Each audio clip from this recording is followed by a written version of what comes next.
La communauté camerounaise à l'étranger organise une manifestation samedi pour protester contre la venue de l'autocrate à l'hôtel Intercontinental. C'est une coutume qui date de plusieurs décennies. Au pouvoir au Cameroun depuis plus de 40 ans, l'insubmersible Paul Biya a ses repères à Genève, où il fait des séjours fréquents et longs à l'hôtel Intercontinental. Désolé de vous interrompre, ce rapport peut contenir des commentaires soumis au choix de l'auteur. S'il vous plaît, si vous êtes nouveau sur cette chaîne, veuillez vous abonner et activer la cloche de notification. De cette façon, vous serez averti lorsque nous publierons de nouveaux rapports sur cette même chaîne. Merci.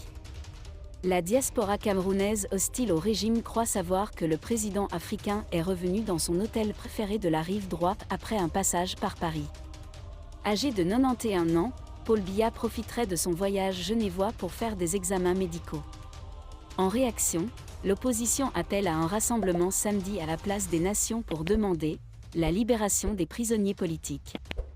Un Camerounais installé à Genève dénonce ce qu'il juge comme une absurdité. Paul Biya a été incapable de bâtir un véritable système de santé dans son pays et doit venir en Suisse se faire soigner. Affrontements et sanctions. Des manifestations semblables ont été nombreuses ces dernières années. Et souvent agitées. Il y a 4 ans, à la fin du mois de juin 2019, lors d'un précédent voyage du président camerounais, anti- et pro-Biya s'étaient opposés dans la rue.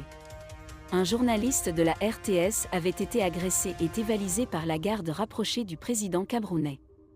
Une action qui a conduit à 6 agents d'être sanctionnés pour contrainte, soustraction frauduleuse et dommages à la propriété.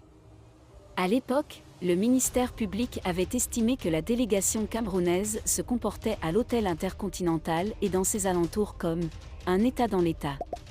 2 ans après, en 2021, des activistes étaient cette fois entrés dans le hall du 5 étoiles genevois à la recherche du président et de son entourage.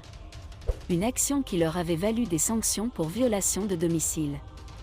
La police avait fait usage de gaz lacrymogène pour disperser les manifestants. Une enquête du site d'investigation Organized Crime and Corruption Reporting Project, OCRE, publiée en 2018, estimait que 35 années de déplacement à Genève avaient coûté aux alentours de 65 millions de dollars à l'État africain, classé 142e pays le plus corrompu du monde sur 180 par l'ONG Transparency International. Une estimation basse, qui n'inclut pas les frais de déplacement en avion privé. Merci d'être resté avec nous jusqu'à ce point. Comme toujours pour promouvoir la liberté d'expression, laissez vos opinions à ce reportage dans la section commentaires ci-dessous. Si vous avez aimé cette vidéo, merci de liker, partager, commenter et surtout vous abonner à la chaîne. Et on se retrouve très vite pour une